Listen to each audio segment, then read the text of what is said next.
Hello folks, everybody out there in cyberspace, thank you very much for tuning in. The session we have planned for you today will give you a bit of a glimpse, a bit of an insight into some of the workflows and challenges that we have at Zenuity when we tackle autonomous driving development. By starting off, quick introduction as to who I am. My name is Ben Watson. I'm the technical lead for the data platforms team and the service owner for high performance computing at Zenuity. We took this session. DDN invited us to present. Absolutely fine. We'd be delighted to, in fact.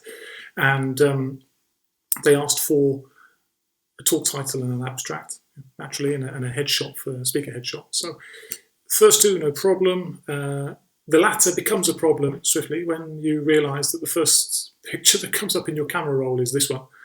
And so trying to take a more business casual approach, I was told that this one is slightly a bit too casual, so refining it slightly, reining it back in, and this one got the bit brutal.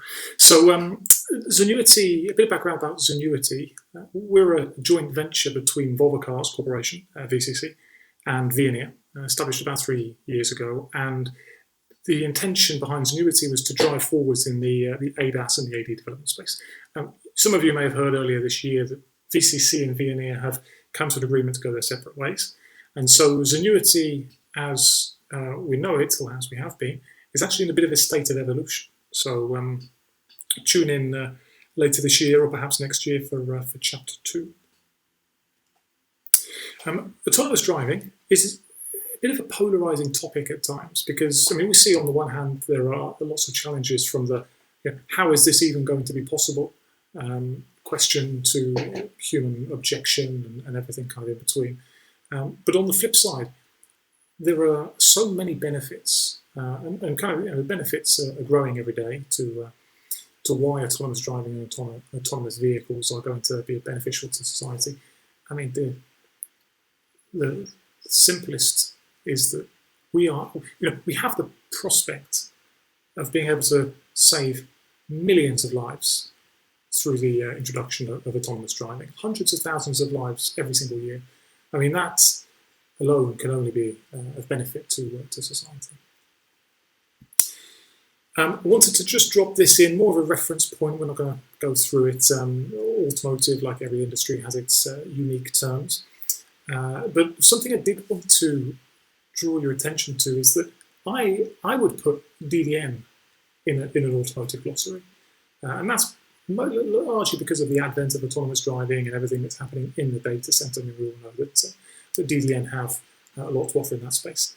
But moving further out towards the edge, they are coming with some great technology, actually, with really compelling propositions. So I think that in years to come, DDN are going to become synonymous with the automotive space. So this is going to be a very quick introduction to a workflow, one of our key workflows actually at Zenuity, and it centers around these things, or I should say at least it starts with these things, because some of you may have seen these things on the road. They're specially equipped vehicles with cameras and sensors and other widgets to create a map and a view of the surroundings as it's driving along and being able to record all of this data. It looks like a pretty standard vehicle. Actually, this one is an old one. We've had a redesigned roof box, which looks a lot nicer in the newer models, but alas.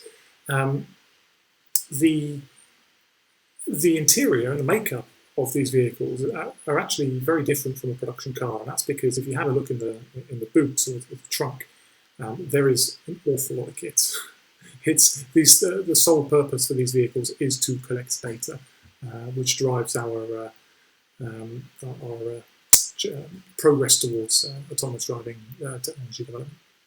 So anyway, these are going out and they're driving all around the world at all times of day and night and dusk and dawn, and all weather conditions, rain, sun, sleet, and we're trying to capture a range of different scenarios and use cases, from city driving, highway driving, countryside driving, mountainous driving, trying to encounter scenarios within that as well.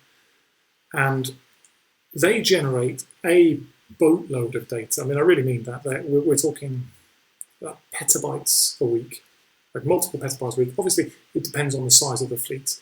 but we are scaling for petabytes worth of unique new data that's coming into us because of these things on the road. And due to the amount that they generate, it is just plainly not feasible to copy data in real time, even with the advent of 5G. We can't do that. We can't just lump a load of 5G chips in a vehicle and think that will cut the mustard. And because of that, we have a very complex logistics workflow that is invoked when a vehicle finishes a drive. And a drive for us is when a driver starts the vehicle, drives somewhere, which could be, I say somewhere, but I mean, it could go over many, many hundreds of kilometers and could be driving for hours and hours. And then they turn off the vehicle. That is what we call a drive. And all the data that is created by all of the peripheral or satellite sensors and all the internals in the vehicle is written to a logger. And in the logger are one or more disks. These disks are taken out and physically shipped to a central location. Once they arrive at this location, and for the benefit of the slide, we're going from the right-hand side to the left. When we put the drives in these ingest stations, we have some scripts that get invoked, and the data that is copied off, and we use some tooling to do some kind of basic prep work on the data, and then this is persisted to storage in pretty much its raw form.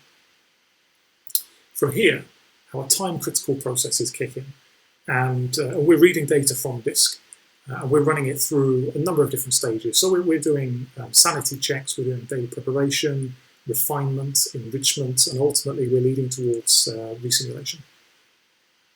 And the resimulation process for us is very important. All of this is done on compute nodes, and we use a combination of CPUs and GPUs. We have codes for both.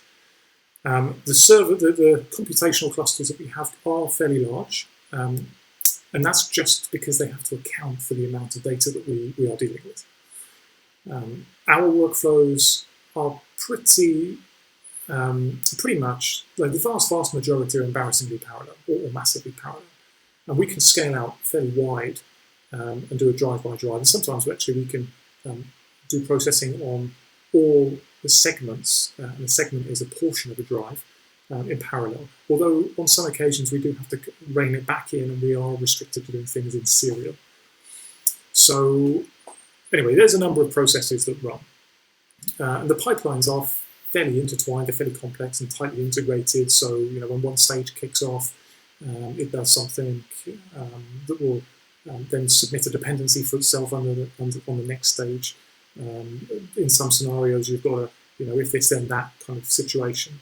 It really is done with successes and failures on the tasks themselves. But we take at the end of all of this, we take the output and we persist it to disk. And these workflows operate on data, and actually they could operate on all the data, or it could be operating on parts of the data. So, for instance, if people are particularly interested in the data from the front-looking camera, or the side radars, or whatever, or the ground truth data, or whatever it might be. In parallel to this, we are constantly reviewing the data that we have and siphoning off high-quality data to be annotated and used to train our neural networks. And Zenuity are creating, developing, refining, and training a series of neural networks that we use in Zenuity software. So this is a very, very important step for us, as is our metadata management system, which controls and stores and makes available through a queryable front-end interface all of the metadata for all of the drive data that we collect and store. And this data is things like signal values or weather conditions, and decoding information, or, GPS coordinates, byte values, that kind of stuff. It's the kind of things that developers would find super interesting, and people like me have absolutely no idea what it means. Alas, moving on, there is a fairly complex and advanced set of supporting infrastructure that we use to kind of bind together different parts of these workflows, and also capture the outputs and the state at various intervals. The majority of it is containerized, and actually this model, this image was the closest 3D model I could find to a container, so I had to pop that one in. But an example of this is like how we collect and store and query event-based information, or it could be how we're doing measurements, a calculation measurement of KPIs, for example, or the dispatch framework that we have, and the monitoring and the visualization. And all of this is done for the benefit of our end users, the feature developers, the guys and girls who are taking all of the output from these workflows and using that as input for their processes, where they are going to develop the features that will be shipped into Zenuity software. So broadly speaking, I mean, we're just scratching the surface with this, but broadly speaking, that's our end-to-end workflow for data collection and preparation, processing, validation, that kind of thing. So with all of this, we have huge demands on infrastructure. It's no surprise, and I'm sure that some of you watching this will be probably nodding when you can feel and sympathise with the amount of data that we're collecting and storing. And so our primary resource constraint is around storage. And this is whether or how we store data in terms of the capacity angle, or whether or not it's the processing angle, like how quickly can we get it off disk, how quickly can we process it in the compute node, write it back to disk, that kind of thing. That's also not to forget that global pandemics like COVID-19 are going to impact and influence how we operate. But we have been fairly fortunate because in Sweden we've been able to keep the cars on the roads. I mean, we have had expeditions planned, but in order to abide by government regulations and whatnot, we've been keeping those running in Sweden. But outside of this, things like logistics, for example, then global pandemics, it can be a bit of an issue. So on the infrastructure side, we're fortunate that we've got years of development and kind of industry knowledge around storage, and there is a direct correlation known by many and appreciated by many in the HPC world between the performance that a storage system is able to produce and the aesthetic complexity of the bezel that sits on the front of that storage system. And DDN, market leaders in this respect. I mean, they are largely as ahead. But no, I say that slightly in jest. But if we zoom out, this is a view of what we will end up with if we're buying DDN at the full scale that we're shooting for. So yes, it's quite a lot of stuff, and we're using a range of the DDN systems. So for us, largely focusing on storage, but the infrastructure as a whole is fairly tightly covered in all of this. What do we see is important? First and foremost, it's performance. I mean, performance drives pretty much everything that we do. We strive for efficiency and optimization in the compute angles. We try to make sure that all of the workflows and processes are optimized, that link in between each other, and the way they go through the schedule and how they run compute nodes and so on. But storage system performance is critical, and for us, we really mean this by throughput from disk. So when we are critiquing storage vendors, we are immediately looking at that gigabyte per second figure that we can get from the systems. Scale is unsurprisingly a big consideration, and not necessarily from a capacity perspective, although we do have interests around ensuring that the systems are able to scale from a capacity perspective. But due to the architecture that we have come up with, capacity for us would probably need to scale to about 20 petabytes per system, and then we cap that, and then we just build another. And so this pod architecture that we'll explain a little bit later uses this kind of limited capacity scaling. But performance scaling is super important, as is management. I mean, we can't have an army of people sitting here whose sole job it is just to monitor performance and provide insights on the storage system. We have also been very aware that vendors can bring a lot of value to the table, and I'm including this here because DDN have been excellent in this respect.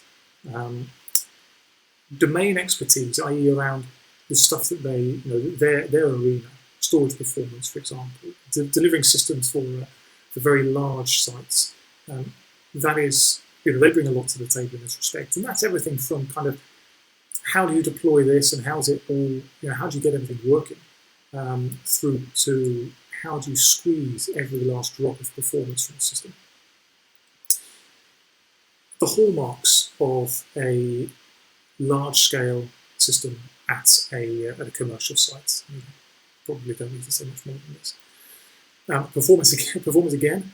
I'm popping it in for a second time because you can look at performance on one hand when the wind's behind you and all is well, but then when you hit turbulent times and you've got users who are needing to do some ad hoc jobs, for instance, that kind of adjust or flip a read-write ratio, or they have been working with very large files and now they're working with like medium-sized or smaller files, for example. Things that maybe you have to do once or twice, but because you're a fast-paced, agile company developing technology that doesn't exist yet, these things have to be done. We can't have a system that grinds to a halt because somebody has, they've just submitted a job, needs to run at scale, and doesn't absolutely fit in a dimensioned box that you've built a system for. How you work out cost and price is one thing, but the value you get from the system is the second. And the value, and for us, the value is what it delivers, but also how it integrates with everything else. And DDN is a really super component, very good integration hooks with the rest of the infrastructure that we've deployed for our AD platform. And whenever you're going to lay down some dollars to acquire some stuff, you have to work out where your value sits. And again, going back to the scale aspect, because we are buying and operating so much, we need to make sure that the value is there. And last, but I would say by no means least, there is very little point in creating everything that we've done and being able to store data if we are either going to run out of cache or boil the oceans due to the power and cooling requirements. So environmental factors are important, again from the infrastructure, but also the facility is super important as well. So DDN has been delivering on a lot of these things. They kind of tick the boxes in all of the factors mentioned here, and then go the extra mile. And for us, we've seen a lot of value in dealing with them. So our systems are going to be deployed in an environmentally sustainable facility. That was mentioned on the previous slide. That was an important consideration. We've named the cluster Odin, and it comprises of 2 fire zones, 0A and 0B, that contain all of the supporting infrastructure. So this is all like the cluster manager, the job scheduler, the login nodes, we're deploying some VDIs, some virtual machine infrastructure, management, monitoring, test infrastructure, all of these kind of things. And they're deployed in a HA configuration so that we have it's possible that we can lose a fire zone for whatever reason and still keep operating with no interruption to service. Fire zones 1 through 6 are what we call our pods, and this is the pod-like architecture that I mentioned before.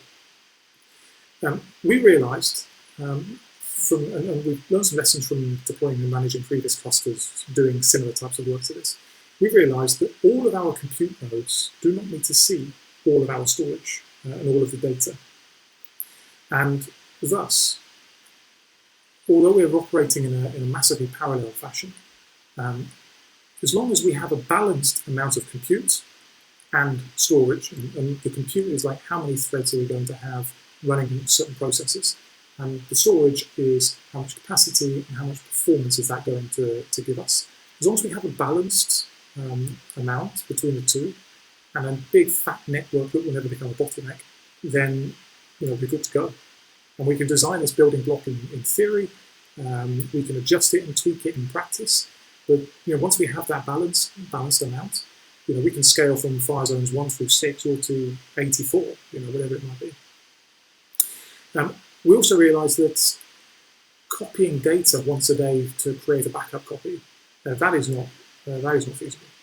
And so we're not doing that. We implement data protection at source. The DDN systems that we have this integration so that when we are writing new data to the file systems, the luster changelog is updated, and then DMF queries this and takes data that is written to the luster file systems and copies it off to archival file storage. So every time we ingest, the automatic process kicks off, archives created, and that we're able to restore if and when we have an issue. But lastly, it's super important to mention having insights into data sets. And I talked a little bit about ZView, our metadata management system. ZView is great for providing this search and queryable front-end interface to developers, and particularly because we are storing so much data and it costs a lot of money. I'm sure that's not going to come as a surprise to anybody, but if we don't know what this data is, or we don't know what it's good for, or we don't know even why we have it, or when it was last used, or this kind of stuff, the value of the data is still there, but it kind of goes down a little bit. And for us, all data is useful, whether it's something that we've created 5 years ago or something that we've created yesterday. As long as the integrity is there in the data set, it's all useful for us. So this is the definition of the data tsunami, and how we need to ride that crest of that wave, making sure that all of the data end-to-end in our system is able to be read, processed, and the integrity is there, the performance is there, because the more data we have, the more data we want to process. This leads into the monitoring and visualization, and it's a kind of it's a mirror image of what we just mentioned with our data insights. And this goes for the infrastructure. If we are not able to collect statistics and metrics from different components and visualize it in such a way that we can use it to troubleshoot problems and mitigate or eliminate bottlenecks and find areas for improvement, optimization, development, then we're massively missing the trick. So we've implemented a lot of monitoring, a lot of visualization. Storage was a key component, and DDN were excellent coming in and showing us what happens and how we were able to monitor this, that, the other, demonstrating things like disk rebuilds in 5 seconds or whatever it was. It's super experienced dealing with the team. So to summarize, and a call to action: number 1, buy Polestar. 2,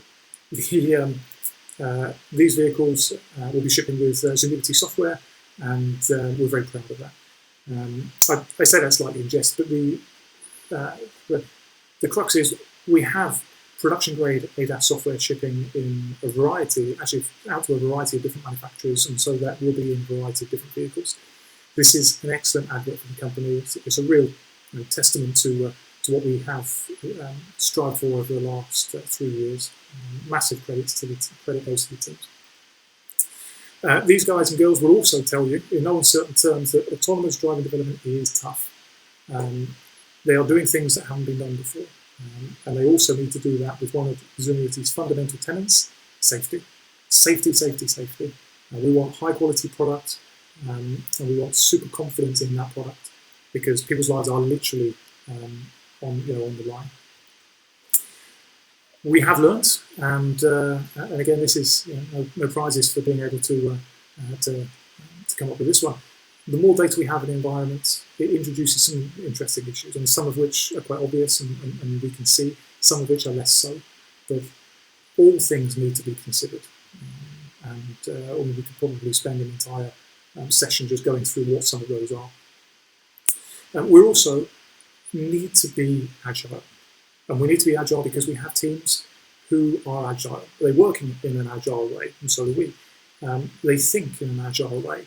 They are, they are pioneers and thought leaders, and they will use new technology. And they will want the technology that we have to work hard for them. So we need to make sure that that is key. And lastly, let's bring people together. We have seen fantastic results by leveraging expertise from vendor partners. I mean, DDN are just one example, putting them together with our development teams and our engineering teams. And we have done that to date, and we will continue to do that in the future. And I'm really looking forward to seeing the fruits of that labour, because this data tsunami that we have will keep going, and it will keep getting larger. And we need fresh perspective, we need fresh ideas to be able to harness this and make it work for us. So with that, I'll say thank you very much, and happy to take questions, and maybe we can do more sessions if time allows and there's certain interest. So happy to do that. Thank you very much.